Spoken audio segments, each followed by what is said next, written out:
certeza teremos uma grande noite, tá? Então, com isso, dando continuidade ao Música no Memorial, com a conversa conduzida pelo jornalista Juarez Fonseca, tá? E hoje recebendo Ney Lisboa. Obrigado a todos e que tenham uma boa noite. Obrigado, Gunter.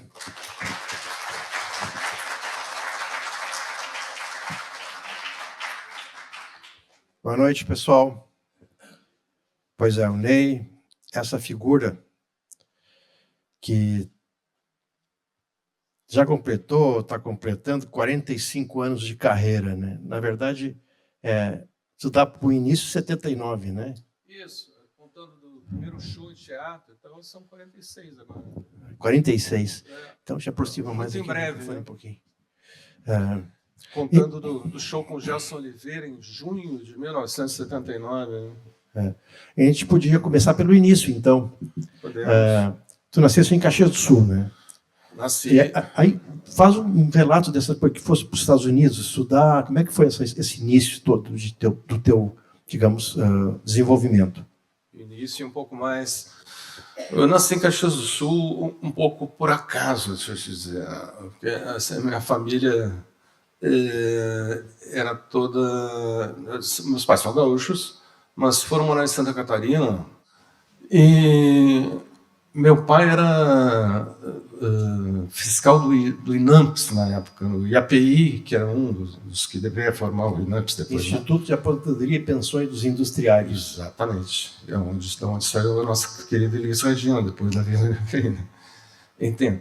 A família, então, se mudou para Santa Catarina por conta do trabalho dele, então, né, que viajava muito, fiscalizando. E eu sou o 7º filho, né? Desses 7, 5 são catarinas, nasceram lá. Então. E a gente veio eles vieram de volta para o Sul, para Caxias do Sul, não tinha nascido ainda, nasci 2 anos depois. Então foi uma coisa já um pouco sem muita raiz, vamos dizer, né, em Caxias ou na colônia italiana, etc. E tal, né? Foi uma passagem, e quando eu tinha 6 anos de idade, a família veio para Porto Alegre. E desde então, ressalvados algumas fugas ocasionais, eu me tornei porto-alegrense, eu acho, mais do que caxiense. Né? E aí, quando é que tu foste para os Estados Unidos? Tu começaste a estudar em Porto Alegre? Então. Eu fui para os Estados Unidos já para terminar o 2º grau, com um intercâmbio daqueles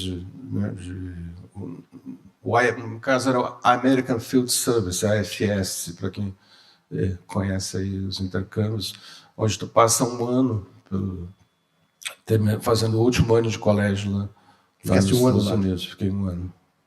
E tu aprendeste a falar inglês direitinho lá? Sim, eu já fui falando inglês. Pô, eu falava muito inglês na época. Porque eu fui com o cultural concluído, né? E fiquei 1 ano no fim de mundo, assim, uma cidadezinha, um cu de mundo, com todo respeito, no meio do deserto. Né? Então, foi uma imersão, digamos, muito forte também. E quando eu voltei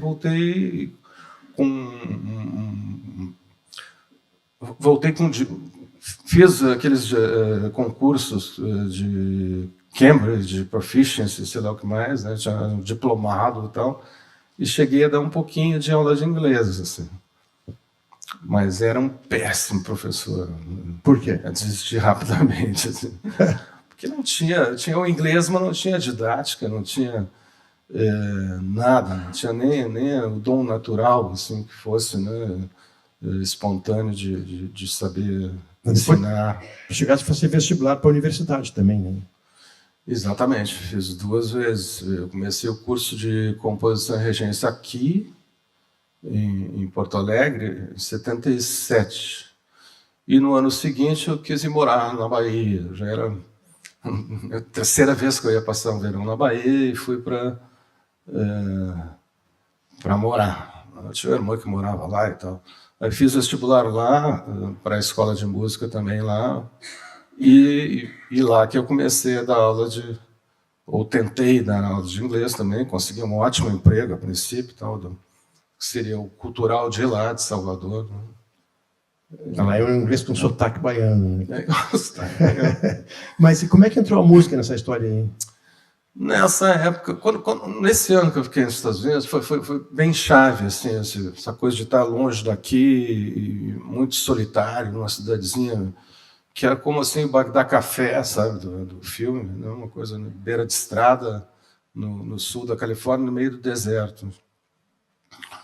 Então, foi uma hora muito propícia, vamos dizer, para eu retomar um violão, um pouco de violão que eu sabia tocar, desde pequeno, tinha tido algumas aulas e tal, e juntar isso com uma vontade poética que eu tinha, já cometia algumas coisas e tal, né? Tinha uma herança do meu irmão, assim, que era um poeta, suspeito para falar, mas um bom poeta aos 18 anos de idade, já assim, né? Tem um livro dele com esse pequeno acervo de poesias que ele deixou e tal. E o Ico, em casa, lia as poesias dele em voz alta e tal, e estimulava a gente nessa coisa das palavras, da leitura e tal. Então, foi aí que eu comecei a juntar essa... Foi nesse ano lá, e quando eu voltei decidido a fazer vestibular para música e pensando numa carreira de músico popular mesmo. Né? Sim. Quer dizer, a música começa bem cedo, então, na tua casa. Tinha digamos assim, tinha uma influência para pegar violão e tudo mais. Né? Sim. Não, e principalmente porque está falando do final dos anos 60, então é uma confluência assim de... que bom. Beatles, Chico, Caetano, Gil. Tudo, né? Todos os movimentos juntos, né? Tropicália, Jovem Guarda, Bossa Nova ainda né? Muito viva, e os festivais na televisão, toda, né? E a política toda, né? Tudo isso muito fervilhante, vamos dizer, né? Naquele caldo da ditadura ainda pré-AI-5, né? Onde se tinha juventude na rua, movimento estudantil, né? E lá em casa isso era muito presente, porque o Ico já militava assim, né, já um pouquinho depois partindo para a luta armada e tal, mas as minhas irmãs também militavam, meus primos militavam, e a casa tinha Meu pai já tinha saído de casa, e isso criou uma atmosfera de tudo pode, né? Então era um lugar onde se podia, né, fazer reunião e tal. Então a casa era também abrigo para muita gente, né, outros, a turma toda do movimento estudantil que o Ico participava. Então nesse caldo aí que eu me criei, assim, né, musicalmente e politicamente também. E, bom, aí vem 1979, que é o primeiro show, né? Foi no Clube de Cultura, se não me engano, não foi? Primeiro show foi com Gelson Oliveira, primeiro show no teatro, né? Lado a lado. Lado a lado, com Gelson Oliveira, em junho de 1979.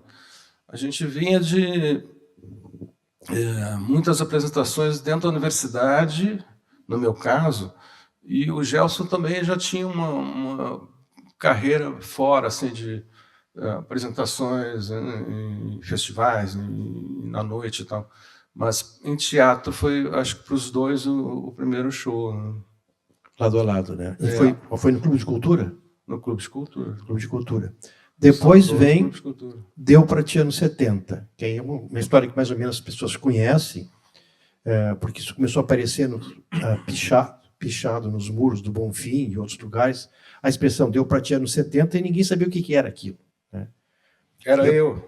Eu, inclusive, cheguei a publicar na Zero Hora o que eram as inscrições, depois alguém me disse, mas pediu para não dizer o nome de quem era e tal. Foi tu que inventaste a expressão essa, Deu Pra Ti anos 70? Foi uma junção do Deu Pra Ti, que o Gelson que trouxe para nós, né? E que se usava muito nos ensaios, assim, né? Aquela coisa anos 70 de o cara ficar solando meia hora na guitarra, uma música, e até que alguém dizer, deu pra ti e tal. Né? Isso tornou uma piada interna, uma expressão. E isso se juntou com a vontade de fazer um show que falasse sobre aquela década que estava terminando e que tinha sido dolorosa, né?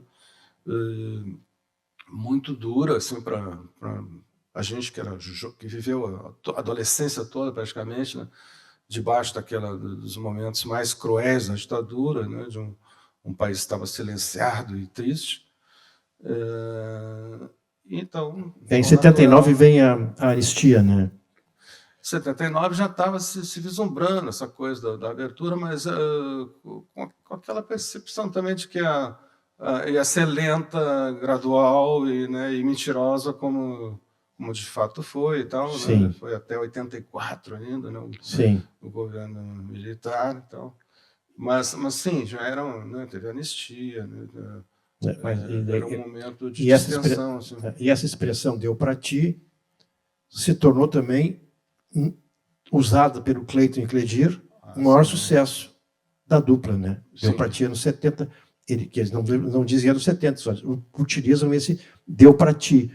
E tu te lembra da primeira música que tu achaste que dava para mostrar em público, assim, que tu compusesse? Tu tem condições de cantar essa música agora?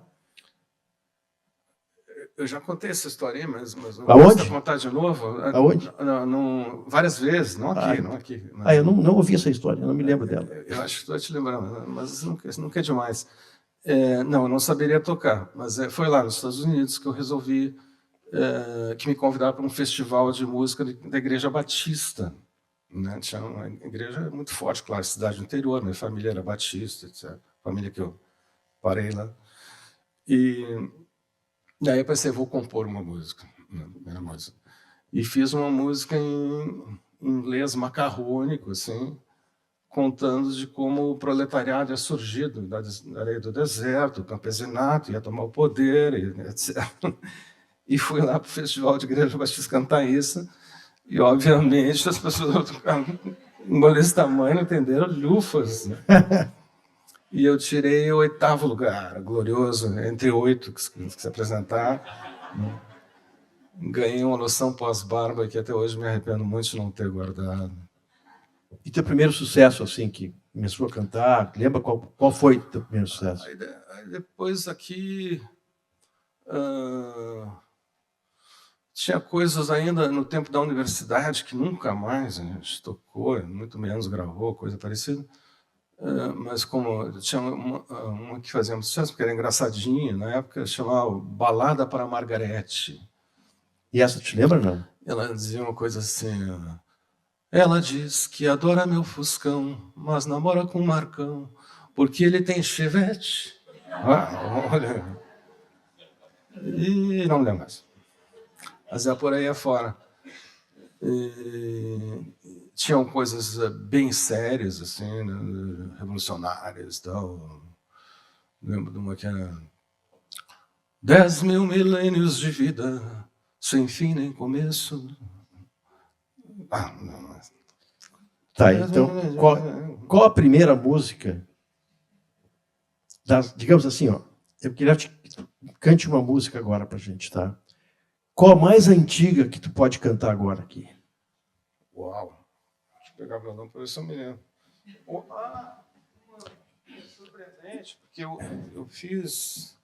Foi uma das primeiras músicas que eu fiz e não gostava dela. Achava que a letra era um amontoado de frases feitas, misturadas com algumas rimas estranhas e ricas. Né? E fiquei anos com a música engavetada. Eu fiz algo com 17, 18 anos ali, 76, 77, voltando dos Estados Unidos, uma das primeiras. Até o dia em que resolvi botar o nome dela de Rima Rica, Frase Feita. E aí gravei, ficou maravilhosa a gravação.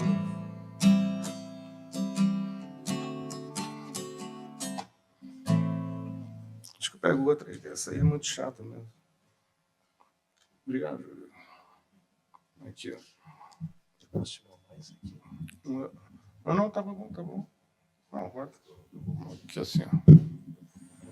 Tava bom, João, estragou tudo.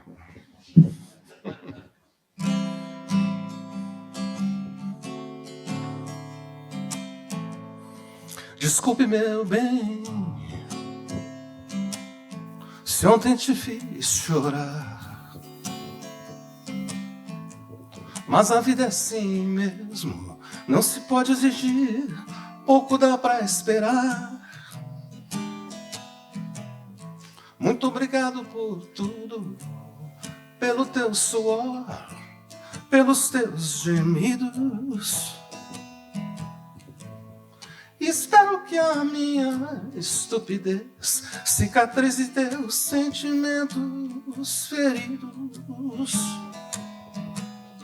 Nasci e morro assim só, perdido no escuro dentro de mim. E vou cruzando o barro, vou comendo pó, até que chegue o fim. Mas a força eu retiro, sugo feito vampiro, de saber que as estrelas também vivem sós, de um cigarro amassado, de uma rua deserta, de outros que até eu posso sentir dó, da menina de olhos grandes como a lua, de uma noite sentindo tua carne crua, e dos bares, das festas, dos vinhos serestas, das mentes em festas, de podres horrores, de mil desamores, do chope das 4, desse louco mundo putrefato, dessa grande peça de teatro.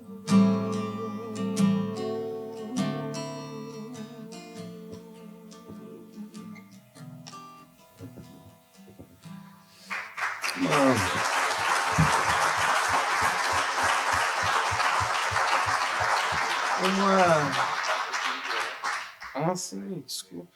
Não, aqui ele tá. Tem um restinho aqui, agora tá no 10. A influência maltneriana, evidente. Né? Escutava muito Jorge Malta na época. E aí vem, quer dizer, essa de que ano essa música que fizesse? Pois então, eu acho que. Ou eu estou mentindo, né? Também acontece muito. Mas eu acho que é de 76, 77. E entre 79, que é o ano do teu show mais marcante, quer dizer, teu nome na capa, vamos dizer assim, né? O outro era dividido com o Gelson Oliveira.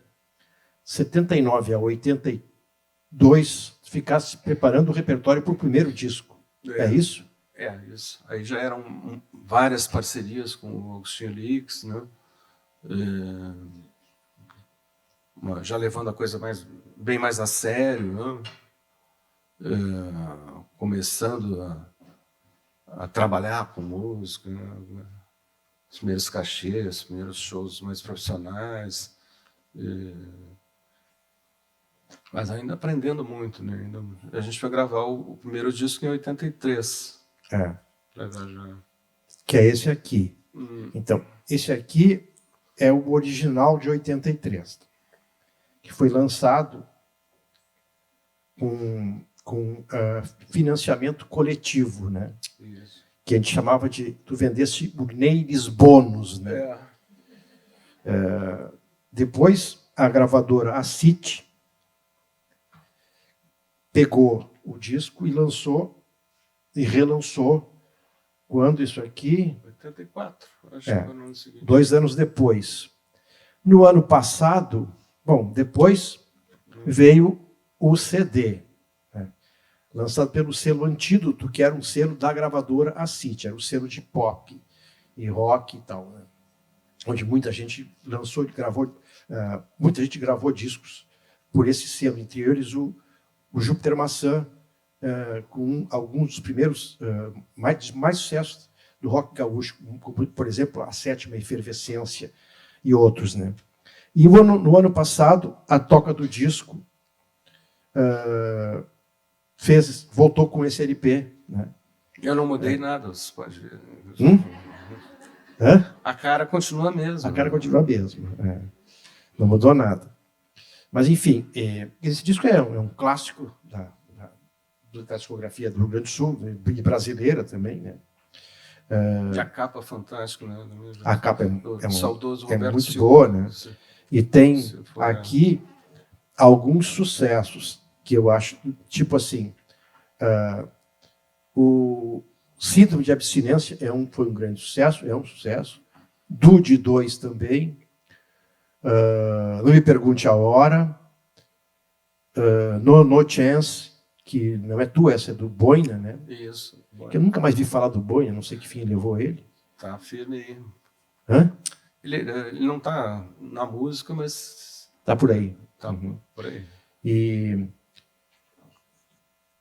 dessas músicas aqui, algumas... Qual delas foi para a trilha do filme Deu Pra Ti nos 70?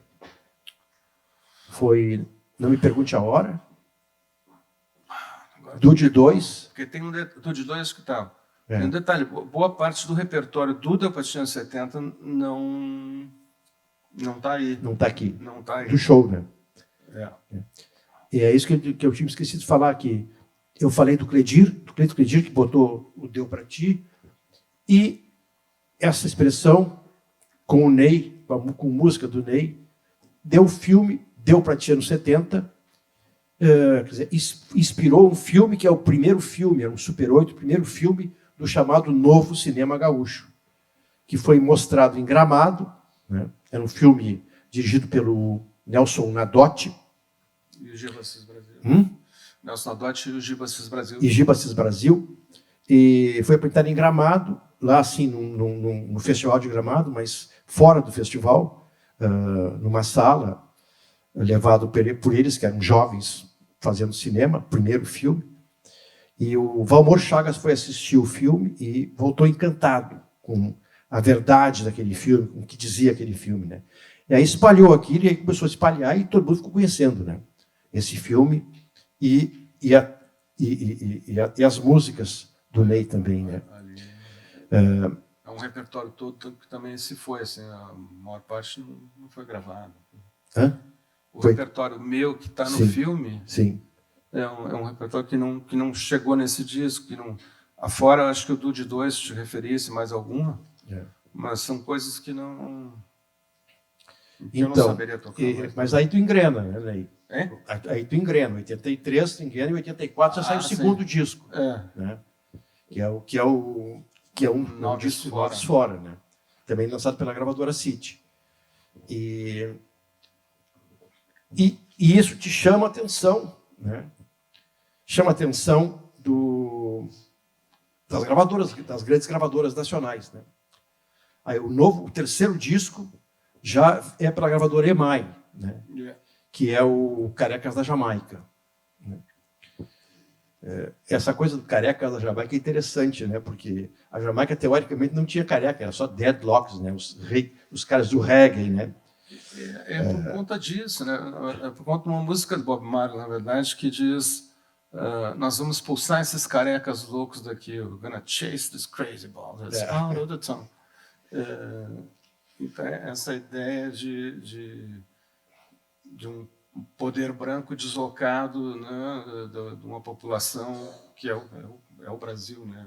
Então, do Brasil. Esse Careca da Jamaica saiu em 87. Em 88, o segundo disco era o quinto, e o segundo dele pela gravadora EMI. Era uma multinacional, uma chamada que a gente chama de Major, né?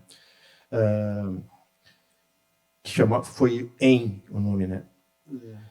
E aí aconteceu um episódio que te desagradou da gravadora, né? Eles queriam que tu gravasse uma música que tu não queria gravar. Foi isso que aconteceu? O episódio que aconteceu mesmo é que num acidente de carro, que eu estava dirigindo o carro, morreu minha namorada. Né? Isso aqui foi o acontecimento do EM, digamos, né? Sim. É um negócio que até hoje eu estou elaborando, né? Que é muito duro de alguém jovem saber lidar com isso e tal. E foi no meio da gravação do disco, né? A Leila estava fazendo parte da direção de arte do disco, a gente estava na noite anterior fazendo a foto da capa do disco. Né? Então, e o disco Wayne, ele tinha já tinha esse nome, inclusive, com a ideia de ser uma brincadeira. Assim, né? Tinha algumas músicas ali que tinha faxineira, né? E tinha alguma coisa que não entrou no disco depois também, que era de puro humor, assim, né? E a própria faixa título, né? Assim, uma brincadeira, vamos dizer, em torno do mercado de música na época, da coisa do rock and roll dos anos 80. Faxineira, fascinante. Só que o disco mudou completamente de figura e eu mudei completamente de figura. Eu passei alguns anos dentro de uma garrafa tampado com uma rolha. Né? E aí o relacionamento com a gravadora foi ladeira abaixo, claro. Né? Não tinha mais paciência para nada daquela bosta. As exigências dela. Tudo é uma coisa corporativa, né? Está dentro de uma gravadora, então essa coisa dos relacionamentos dentro do departamento de marketing, departamento não sei o quê, o RH, né? Saber lidar com isso, tem que ter uma ciência, né? Muito mais ainda com a divulgação de um trabalho, né? E fazer o programa da Angélica e o Jô Soares e não sei o quê, né? No meio desse turbilhão emocional, tudo perdeu sentido para mim, né? Não tinha mais nada, não tinha sobrado nada do valor que eu vinha dando até ali, de nossa, uma carreira, que legal, vou lá fazer acontecer, rock and roll, então. E aí, no meio disso tudo, isso que tu ia citar, que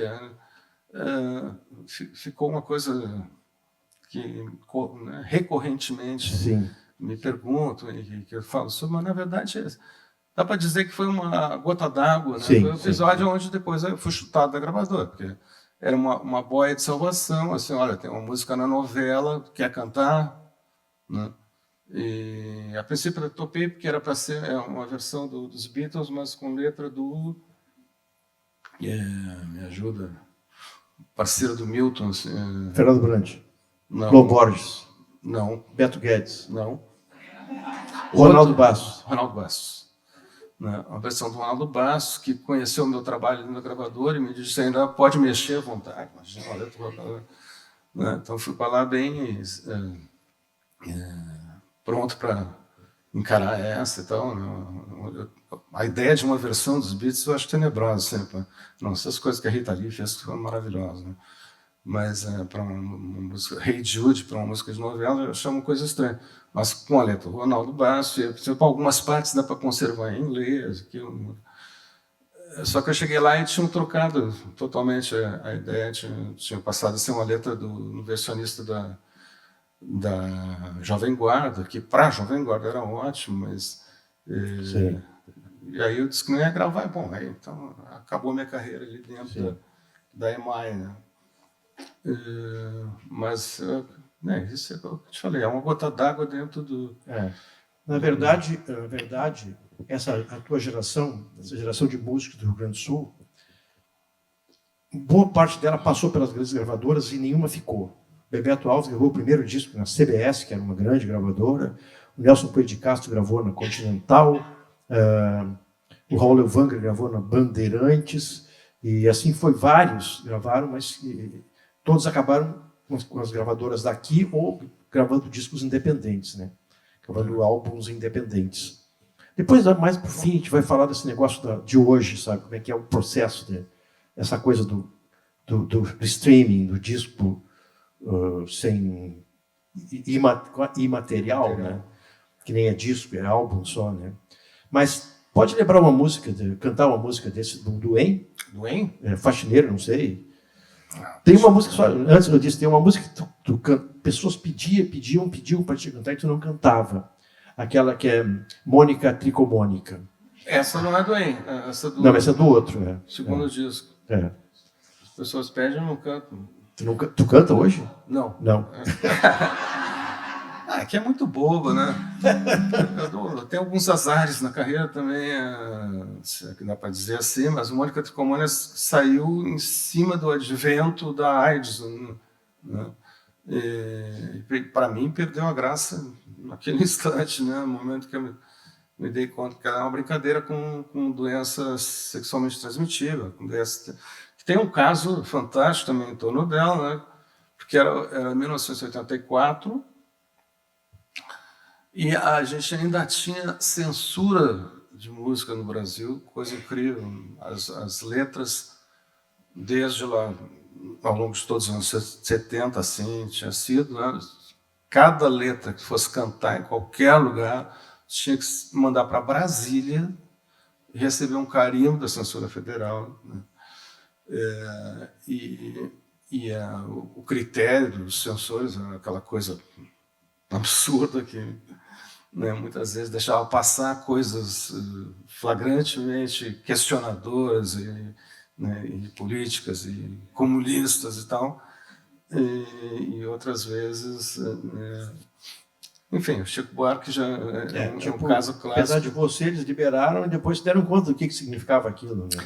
A Mônica Tricomônica foi censurada, mas era em 1974, ninguém mais dava bola para a censura também, né? Porque já estava entrando ali o governo civil e tal, estava prestes a acabar, então tinha um carioca, que, não me lembro agora, sucesso dos anos 80, fez uma música até para Dona Solange, né?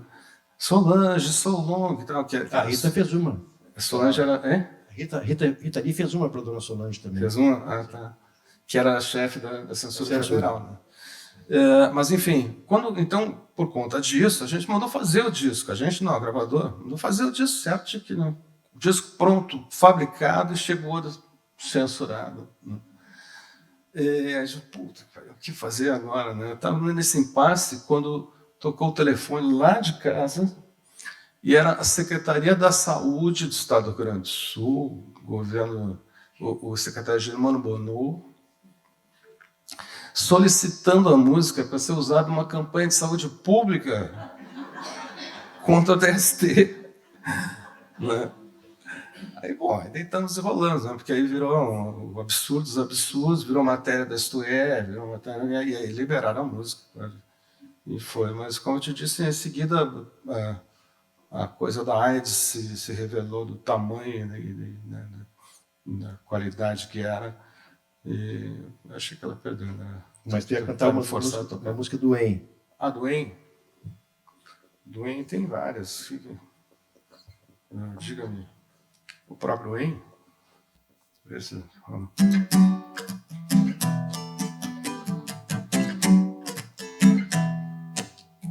nasci de uma família pobre, rodei pelo mundo procurando alguém que me dissesse o que fazer, me desse uma chance de vencer um inimigo invisível que eu tinha.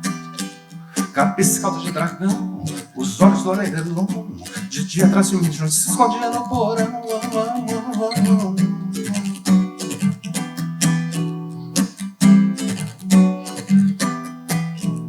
Nasci de uma família nobre, rodei pelo mundo procurando bem, mas sempre tinha um grilo, sempre tinha um filho que não era de ninguém. E eu bebia todo o vinho do sermão e achava até que nem, mas tudo bem, porém, um dia aquele cara do porão cruzou no meu caminho e veio perguntar qual é, meu amigo, a felicidade move a fé. Então, por que ninguém quer dar ao povo uma colher? E aí se vai, né? Ela é enorme.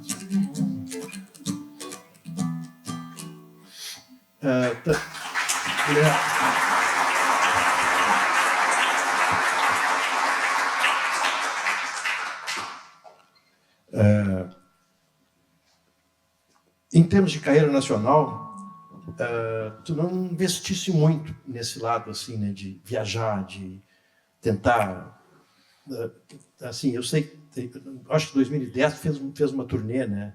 Ah, sim, né? Mas antes tu não tentasse assim, como também os outros autores gaúchos, foi um pouco difícil, né? Fazer esse eu acho que assim, depois dessa saída da EMAI, eu me recolhi, né, e fui... Tinha um mercado aqui também para ti, né? Tinha, ainda bem, tinha. Isso também foi cômodo, né?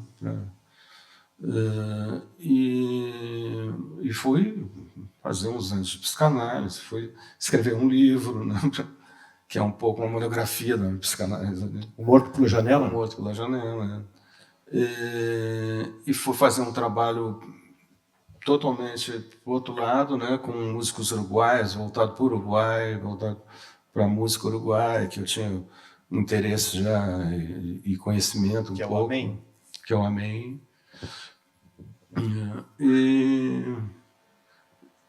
E me recolhendo mesmo, né? Até chegou um momento em que eu passei a me interessar por editoração eletrônica, que era uma coisa surgindo ali nesses anos 80 aqui muito forte, né? E eu também tenho uma ligação até hoje com essa coisa de programas de computador, etc. E parei um pouco, mas pelo menos disse que ia parar, né? Eu nunca parei totalmente, mas no meados dos anos 80 ali eu estava mais enfornado nesse trabalho, uma firminha de editoração, do que com a música, né? E quando eu retomei, no final da década de 90, que aí veio o Hi-Fi, veio o Senna Beatnik. Foram 5 anos sem gravações, né? 93 a 98, né? O Hi-Fi de 98, que foi o segundo disco ao vivo que tu fizeste. O segundo no Teatro São Pedro também. Né? Isso, o Amém também foi ao vivo.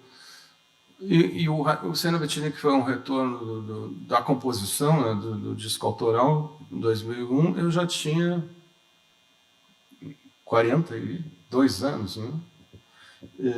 Então já também não era nenhuma idade para ele se lançar no Rio de Janeiro, com uma novidade do século. Né? E como tu observaste bem, estava se tornando cada vez mais cômodo também. Aqui tinha um público muito forte aqui, né? Que até hoje me faz viver de música. Então ali e dali para frente, de fato, nunca tive mais o interesse, digamos assim, e o gás para ir buscar uma carreira fora daqui, para ir... Né? É uma questão de um produtor também, que talvez tenha faltado ali e se interessado pelo assunto. Empresário, né? E continua tendo momentos, espaços, né, nesse meio tempo também. Eu fui 3 vezes para Belém do Pará, Sim. Festival de Garanhuns, né? Toquei muito em São Paulo. Teve essa turnê que te referisse, que foi um edital da Petrobras, que a gente ganhou e fez 10 cidades, vários estados, com toda né? a banda, com tudo. Então, é isso, né? Cada um tem o seu caminho, né? Pautado também pelas pedras do caminho, pelos desejos idiosincrasias. E também porque essa questão da, digamos, geopolítica brasileira sempre exigiu que os músicos dos estados se transferissem para o Rio de Janeiro, principalmente em São Paulo, né? Sempre teve essa, digamos assim, essa exigência, essa cobrança, esse facilitador, né? E a maior parte desse, exceto Cleito Cledir, exceto Adriano Calcanhoto, a maior parte não quis encarar essa aí, né, Ney? É um trabalho difícil, tem que ter muitas coisas que não são só a capacidade artística, criativa, etc. Né? Tem que saber lidar com esse mundão aí que muitas vezes é muito duro. Né? É uma outra qualificação que tu tem que ter para... Né? Mas muita gente foi lá e se deu bem, o Adriano Calcanhoto, o Humberto Gessinger, o Cleito Cledir, como tu falou. Mas essa aí, a Bahia, Minas e Nordeste já fazem parte da história ali, né? Já. E vou te dizer, eles têm uma musicalidade, né, exacerbante, assim, que acho que a gente tem que respeitar também, né? Os baianos, os mineiros, né? O Brasil todo. O Brasil, como um todo, tem uma identificação muito mais próxima com o Rio de Janeiro, que é o centro que emana as coisas aqui, né? do que Velha a gente, capital, provavelmente, por mais que geograficamente a gente esteja até mais perto do que alguns lugares, né?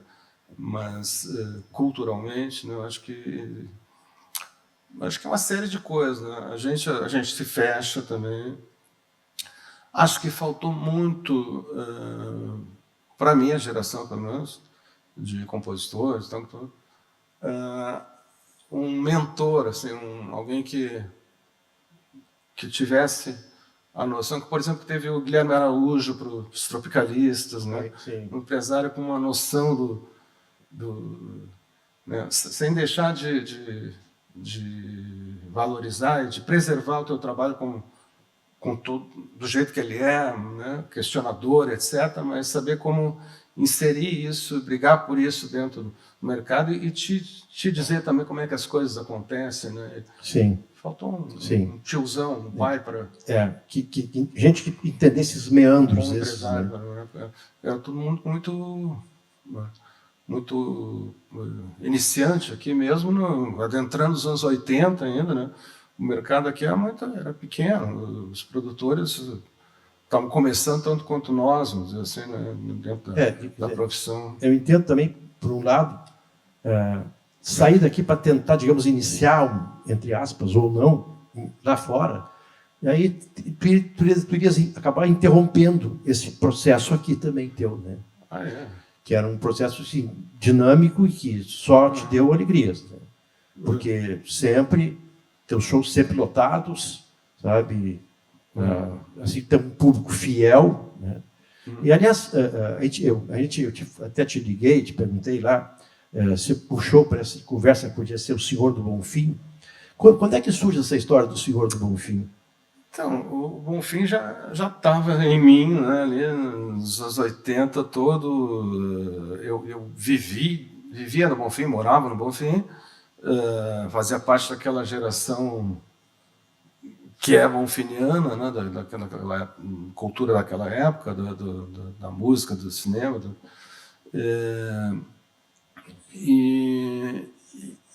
Só que fui crescendo. E daqui a pouco já não era mais adolescente, era um senhor já, né? Então, nos anos 90, já de moleque do Bonfim, passou a ser o Senhor do Bonfim. Eu fiz um show que chamava Festa do Senhor do Bonfim. E aí, fazendo uma música, faz um jogo de palavras com o Senhor do Bonfim baiano. E né? tem o Berlim Bonfim também. Berlim Bonfim. Aliás, Berlim Bonfim é um dos grandes sucessos do Ney, né? Foi gravado muito bem pela Glória Oliveira, é uma gravação fantástica que ela fez, né? Podia lembrar o Berlim Bonfim aí, não? Berlim Bonfim?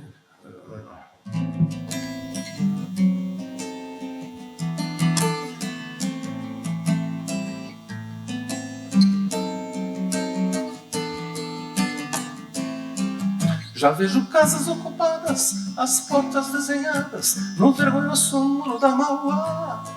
Os velhos nos cafés, o par João em plena Kriegstrasse, a saga violenta desse pub, o cinza da cidade, partido verde ao meio, cheiros peculiares ao recheio de um bolo de concreto, repato de chucrute rock and roll.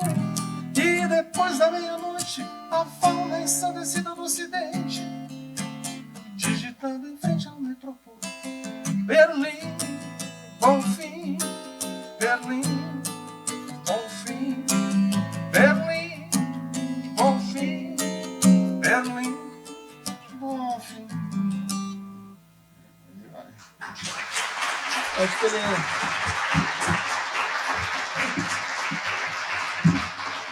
ele quer captar um violão aqui, né? Então vou aproximar mais. E essa música coloca o Bonfim, o Ocidente, que é o Bar Ocidente, né, na história, quer dizer, já cristaliza o Bar Ocidente como um centro também dessa geração, dessa época, que continua lá, né? É um dos bares mais antigos de Porto Alegre, nunca interrompeu seu funcionamento, né?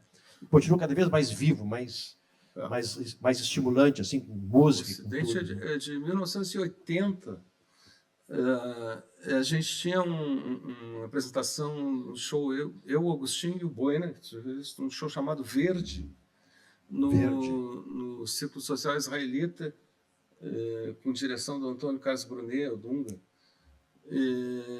E faltavam cadeiras, umas cadeirinhas para a gente botar no palco e sentar, né? E o Dunga falou: olha, tem um pessoal lá do teatro que está abrindo um bar ali na esquina, vamos lá ver se eles não. Eu subi a escadinha lá, tinha uma grama, assim, fiapo. Oi, tudo bem? Será que a gente podia emprestar umas cadeirinhas de palha para ele? E o fiapo prestou na hora. Não teve... ali o acidente. E o Berlim Bonfim eu fiz em cima de um livro do Inácio Lula Brandão, que escreveu 2 livros em temporadas que ele viveu em Berlim, e fazendo esse paralelo tal, com o Bonfim, brincando com o muro de lá, muro daqui e tal, e a geração bonfiniana do Ocidente, naquela época, pelo menos, que era um pessoal mais moderno, né? Tinha Berlim como uma meca, né, nos anos 80 e tal. Então.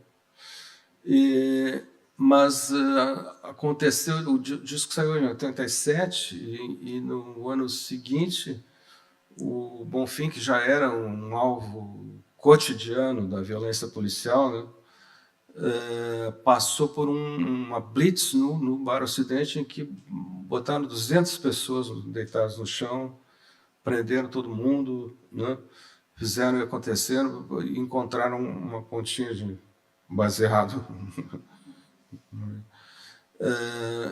E aí se fez a música virou também ali Sim. Se fez um momento que era bem Bonfim em Pequim. Bonfim em Pequim, né? Porque tinha tido o massacre da Praça da Paz Celestial e tal. E a gente fez um show no Araújo e tal. E essa na enchente de maio do ano passado, muita gente voltou a lembrar dessa música, porque me questionando, o vergonhoso muro da Mauá fez água. O muro agora. Digo, gente, não segurou, né? Eu sou poeta, não sou urbanista, nem arquiteto. E uma referência ao muro Berlim, o muro de Berlim, como outros tantos mundo afora, chamado de Muro da Vergonha, né? Então, uma referência. E, bom, aí tem em 98, se não me engano, o Wi-Fi, né? Que tu canta, tu canta músicas, sucessos do pop rock, né? Em inglês. Né? Seria legal porque tu lembrar um pouco, porque, de uma certa forma, quando eu estava vendo o teu show do dia 11 passado, ele fez um show só cantando músicas de Gil, Caetano, Chico Buarque, Geraldo Vandré, Lô Borges, Milton Nascimento e outros. Só cantando assim, estava cheio o Teatro C. E foi muito bom esse show, porque é outra... A gente está acostumado a ver o Lee cantando só as músicas dele. Mas esse álbum, Wi-Fi, ele canta músicas de clássicos do pop, né? Mundial, vamos dizer assim, né? Pode lembrar uma? Vou tentar aqui. The problem is all inside your head, she said to me. The answer is if you take it logically. I'm here to help you in your struggle to be free. There must be 50 ways to leave your lover. She said it's really not my habit to intrude. I hope my meaning won't be lost and misconstrued. And I'll repeat myself at the risk of being crude. There must be 50 ways to leave your lover. 50 ways to leave your lover. Just slip out the back, Jack. Make a new plan, Stan. Don't need to be coy, Roy. Just listen to me. Hop on the bus, Gus. Don't need to discuss much. Just drop off the key and get yourself free. Paul Simon. Paul Simon. Isso é importante, né? É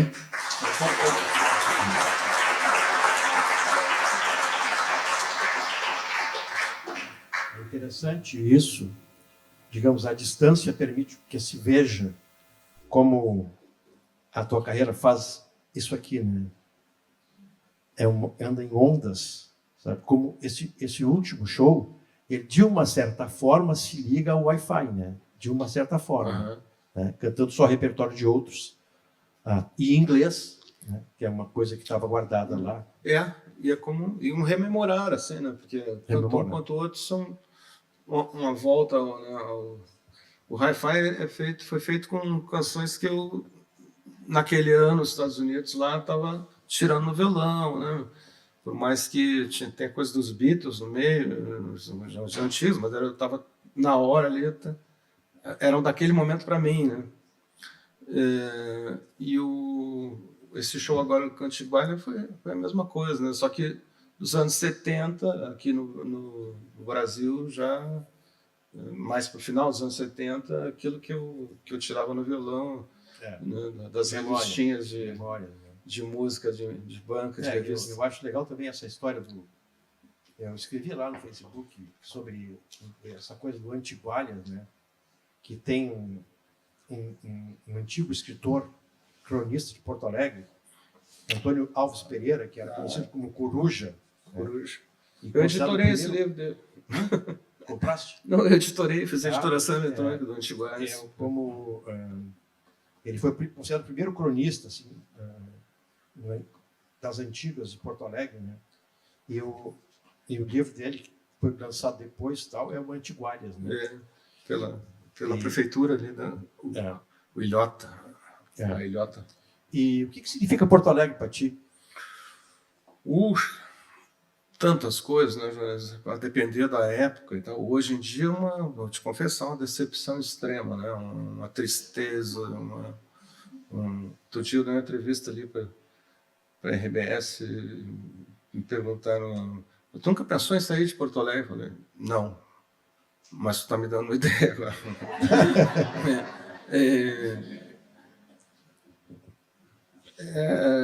Eu acho que em parte incompreensível, né? A gente olha assim, o que aconteceu na última eleição, depois do que tinha acontecido, a cidade praticamente submergir, né?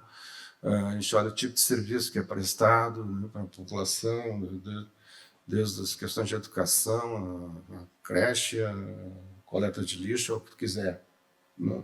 A filosofia da coisa, né?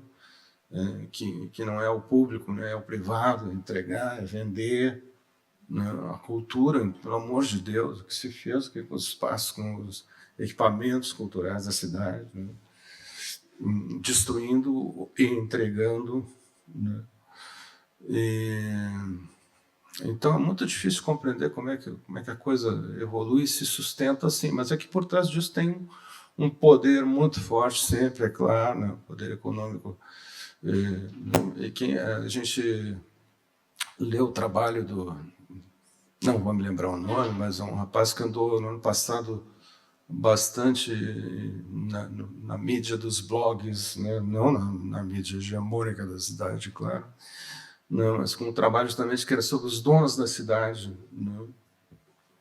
Os institutos que reúnem empresários, quer dizer, as conexões todas, né? A gente fala em teoria da conspiração, não, isso é a prática da conspiração mesmo, né?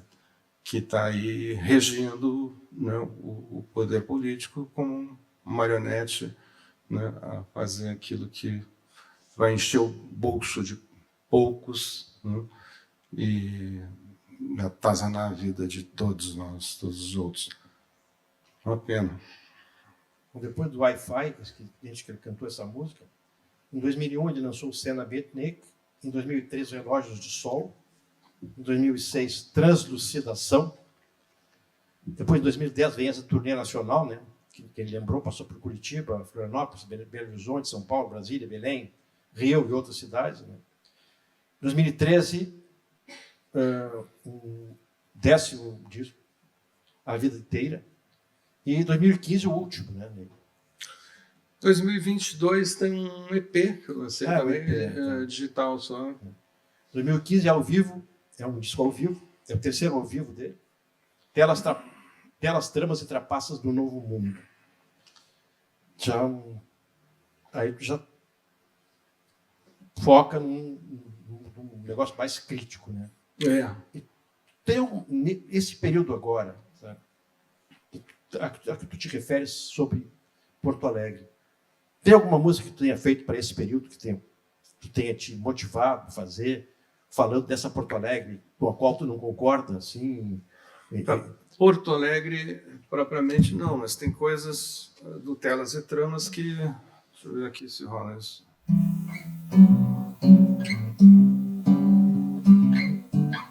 Não se fazem mais realmente novidades como antigamente. Hoje estão na tela e no jornal, antes do mundo real. Photoshop sensacionais, comentários tão inteligentes, que hoje, quando são meias verdades, a outra metade também mente. Não fabricam mais ideais reluzentes como um laissez-faire.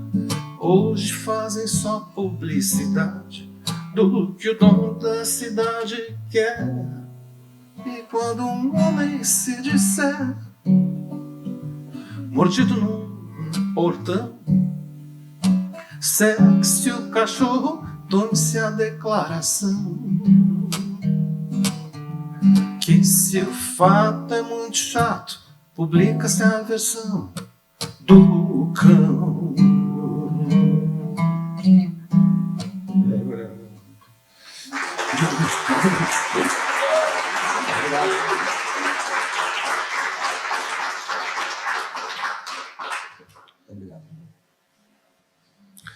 E no Telas e Tramas tem várias músicas que falam do... E no EP de 2022, mas ainda ele é todo dedicado para a era Bolsonaro, né?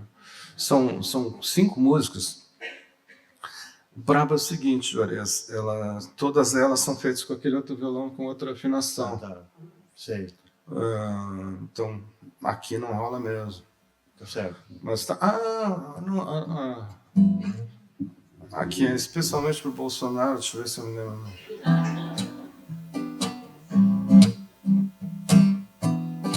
Porque eu fiz também esse EP para não tocar mais, torcendo que acontecesse o que aconteceu, que se fosse, né? Então essas músicas eu tirei, estão ali no EP, mas tirei do repertório. Capitão do mato, cara de capincho, espírito de porco, de relincho macho, mas eu acho que ele, que se diz um mito, é na verdade um rato, sem nenhum...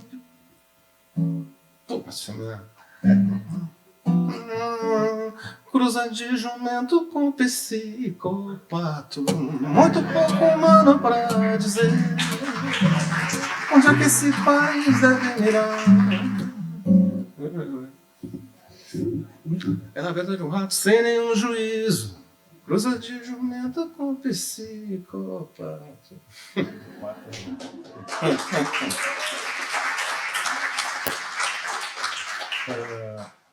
Eu te perguntei se tu toparias entrar num assunto, para a gente entrar agora, só para tu dizer algumas coisas. Como é que tu sentiste isso? Como é que isso te influenciou, te marcou? Né? Um dos filmes de maior sucesso desse ano, todo mundo sabe, Ainda Estamos Aqui. Né? Sobre um brasileiro Ainda Estou Aqui. Sobre um brasileiro que, enfim, sumiu nas águas da ditadura. Né? Literalmente. O Ney falou do Rico, o irmão dele, Eurico Lisboa, que é um desses que também desapareceu, né, na época da ditadura. Como é que esse processo,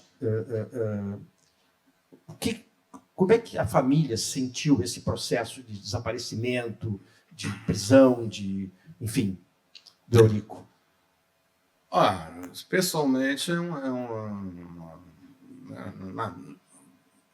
a coisa privada dessas questões aí é o que se sabe, né? É uma tragédia, é muito duro,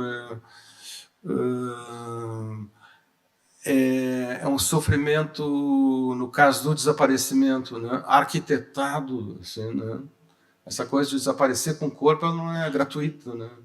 É uma forma de perpetuar a dor, né? Perpetuar o medo, perpetuar, né?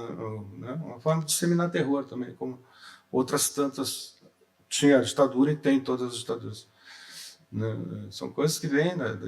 A ditadura aqui se formou, né? Com a Escola das Américas, com a tecnologia da Guerra da Argélia, né? Então as coisas vêm de muito tempo, então. Mas junto com isso, eu acho que a gente sempre quer crer que tem um significado maior, né? O que tem um significado para o país como um todo, entendeu? Que a morte não tenha sido em vão, né? O Luiz Eurico ele era guerrilheiro de mão armada, assim, treinamento em Cuba, né? Militou na ALN aqui e tal. Foi morto aos 24 anos de idade. Né? Estava desde os 20 nessa. Né?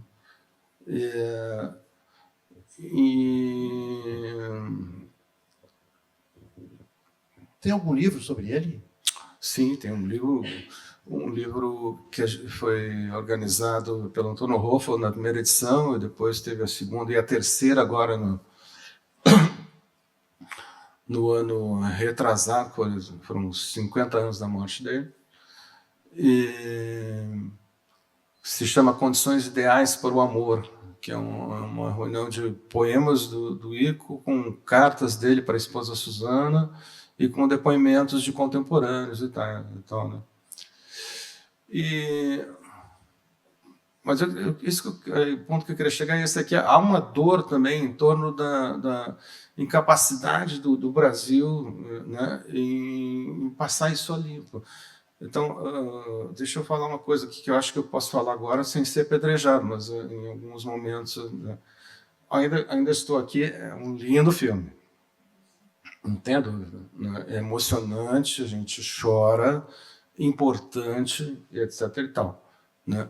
Mas a pergunta que fica é se a sociedade brasileira está madura o suficiente para lidar com um pouco mais do que isso. Não são a família de classe média do Rio de Janeiro que não teve um envolvimento direto, né? Então, você não pegou em armas, entendeu? Esse é um mito, né? Para as pessoas assim, não, se pegou em arma, bom, então aí mereceu, eu tinha razão. Ou era um dos dois lados, né?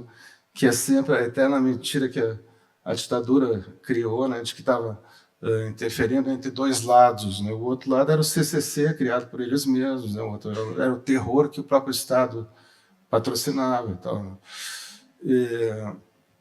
Então, eu acho que fica bem visível quando a gente se compara com os outros países aqui do Cone Sul, como trataram o assunto, com toda a modéstia, ainda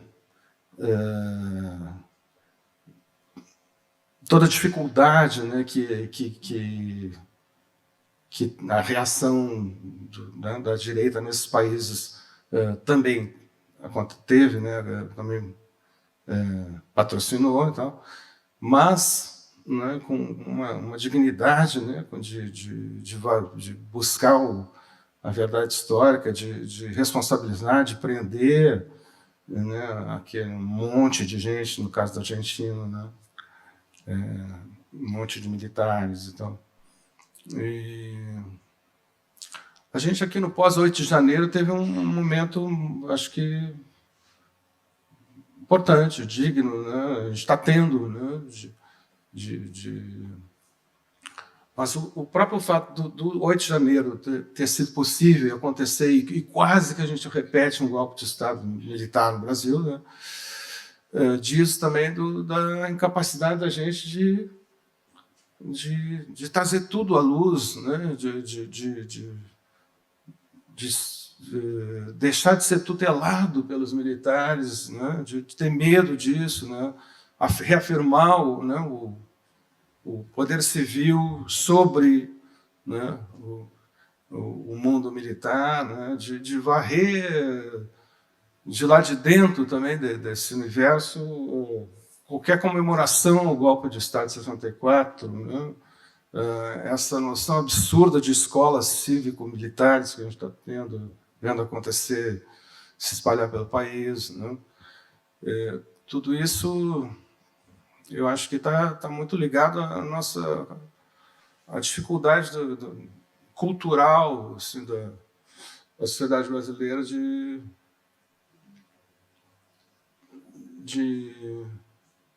ver se passando como ele foi, né? Então, sim, é muito, muito difícil.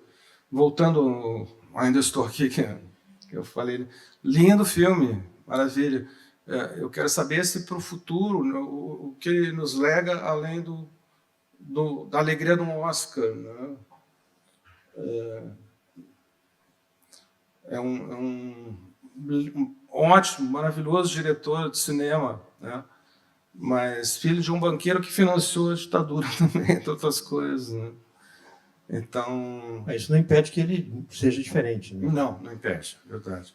Mas é curioso, acho que é simbólico demais, assim, a gente ter como herói com aquilo que conseguiu finalmente sensibilizar a sociedade brasileira 50 anos, 60 anos depois, né, do golpe,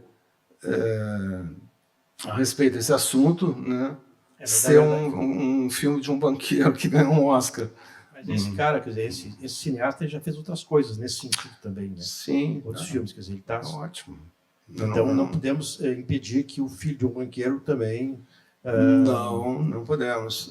Eu gostaria muito de ver outras coisas só, né? Tão bem feitas quanto, né? É uma pena, o Lamarca é um filme assim, Marighella é uma coisa horrível, de tão ruim, né? Então também tem isso, assim, é preciso que a gente tenha... mudando para o lar, para casa, vamos dizer assim. Né? Que, aliás, desse filme também se passa no aconchego, boa parte dele no aconchego do lar, né? Sim. Tu tem uma filha, né? Eu? Sim, uma maravilhosa filha de 22 anos que se forma agora dia 5 de maio em jornalismo no Catar. No Catar? No Catar. Ela está lá, ela casou, foi para lá, como é que é? Ela fez conseguiu uma bolsa, aplicou para uma bolsa numa universidade americana, Northwestern University, que tem um campus avançado no Catar, né? E ela ganhou para ir para o Catar. E foi, casou com um professor em inglês de ensino fundamental, lá, que também está no Catar a trabalho. E está muito feliz, se forma agora. E ela mora lá, então? Mora lá. E vocês têm comunicação, assim? Se comunicam claro, direto. Facilidade? Sim, sim. Como é que é a tua vida, assim, fora... Como é que é o teu dia a dia? Eu sei que tu vai sair daqui agora, vai para a rodoviária pegar um ônibus para Santa Catarina, né? Passar uns dias num balneário. Balneário? Não chega isso. Todo mundo pensa que é Camboriú. Não. Vou para como é que é a tua vida, assim, Ribanceira. como é que é a tua vida, teu cotidiano, assim? Muito sem graça, vamos dizer assim, né? Fora os momentos de show, de viagem, né, que sempre é mais interessante. Então, eu estou em casa, eu sou muito televisivo, somos, né, minha esposa, rato de série, uma atrás da outra, tantas que eu já depois não lembro o nome, vejo de novo sem me lembrar que já vi. Né? É um assinante da Netflix. É um assinante da Netflix. É mais ou menos assim, um BTV piratão mesmo, então tem tudo ali, tudo aberto. É isso? E isso, assim, tem minha filha estando longe, né? Tem uma cachorrinha que faz às vezes, de nossa filhota, e está sempre muita coisa em torno dela, passeia 3 vezes por dia, a gente gosta de cozinhar, de vez em quando ouvir música, mas não é muito mais do que isso. Não. Então, para a gente encaminhar, que nem diz o Atahualpa Yupanqui, que adentrar a sair, né? Canta mais uma aí, a tua escolha. A minha escolha... Eu sei que são centenas, mas enfim.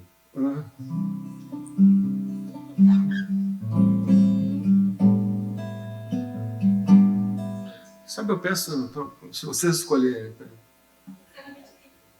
Oi? Acho que ela disse relógio de sol ali, é isso? Oi. Qual que ela pediu? Não entendi. Minha querida, maravilhosa essa música, só que eu não sei tocar. Nem no disco eu não toquei, só cantei. Né? É do compositor uruguaio, Eduardo Mateu. Espírito Burlón. Que quando você... já nem a letra. Maravilhosa. Linda escolha. Vou ficar te devendo.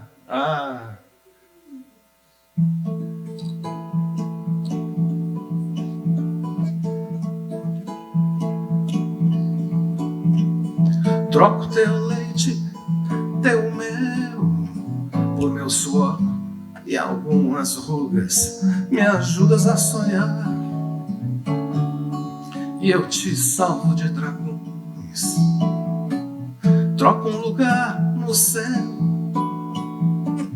por vadiar nas tuas grutas.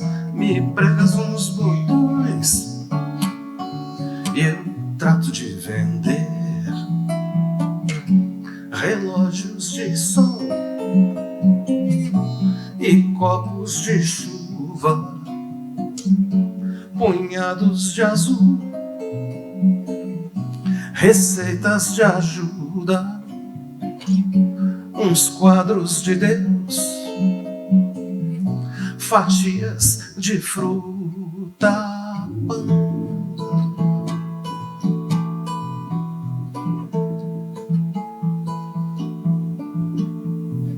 Troco caçar leões por remendares meia.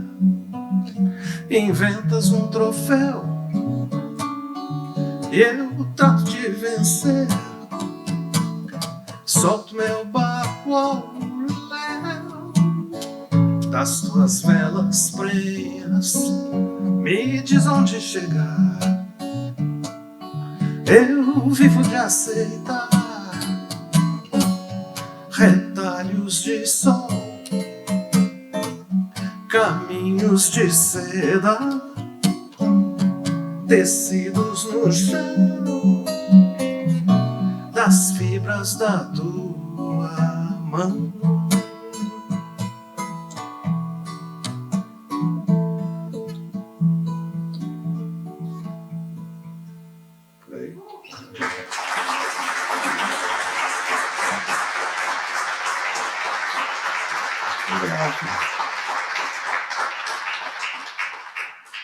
Ney Terreira, Lisboa.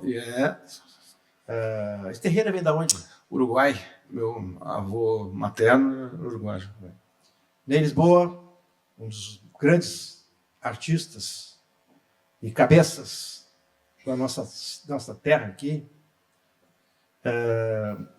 Obrigado. Eu que te agradeço. Espero que a BR não tenha nenhum impedimento de trânsito aí, que chegue logo lá. E aproveite. E muito obrigado mesmo pela tua presença.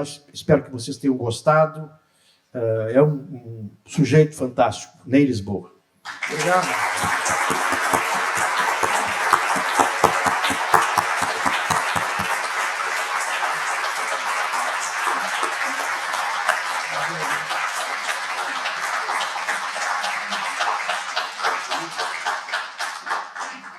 Isso é o último. É transparente.